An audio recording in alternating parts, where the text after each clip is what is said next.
حضرت مولانا روم نے لکھا ہے کہ ایک دفعہ ایک شخص نے اللہ کی عبادت کرنا شروع کر دی اور پروردگار کی عبادت میں اتنا مشغول ہوا کہ دنیا میں سب کچھ چھوڑ چھاڑ کر سب کچھ بھلا دی اور سچے دل سے اللہ کی رضا میں راضی رہنے کے لیے انسانیت کے رستے پر چل پڑا۔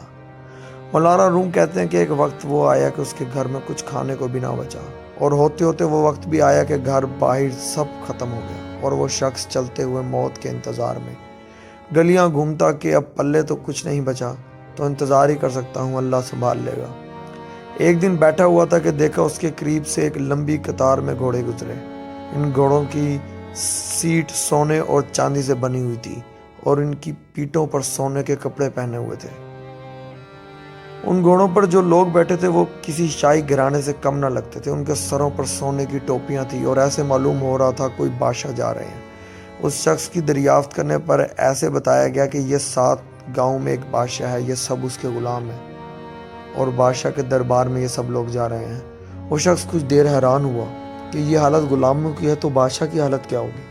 اس نے آسمان کی طرف منہ اٹھا کر کہا، میرے بادشاہ، میرے مالک، میرے اللہ، شکوہ تو تجھ سے نہیں کرتا لیکن اس بادشاہ سے ہی غلاموں کا خیال رکھنا سیکھ لے۔ اتنی بات کہہ کر وہ شخص چل دیا۔ کچھ دن گزر گئے تو ایک بزرگ آئے اور اس کا بازو پکڑ کے اسے ایک ایسی جگہ لے گئے جہاں وہی غلام وہی گھوڑے تھے، اور وہ دیکھتا کیا ہے کہ کسی گھوڑے کی ٹانگ کٹی ہوئی ہے، کسی غلام کا دھڑ گھوڑے کی پشت پر پڑا ہوا ہے، کسی غلام کے ہاتھ کٹے ہوئے ہیں، کسی کے سر سے خون نکل رہا ہے، کوئی گھوڑے کو زخمی حالت میں واپس لے کر جا رہا ہے۔ تو وہ شخص حیران ہوا اور بزرگ سے پوچھا، جناب آپ کون ہیں اور یہ سب کیا ماجرا ہے؟ اس وقت اس بزرگ نے کہا، یہ وہی غلام ہیں جو اس دن سونے میں لپٹے ہوئے تھے اور آج یہ ایک جنگ سے واپس آ رہے ہیں، اس لیے ان کی یہ حالت ہے۔ مجھے خواب میں بس اتنا کہا گیا ہے کہ اسے کہنا کہ بادشاہوں کے لیے قربانیاں دینا بھی ان غلاموں سے سیکھ لے۔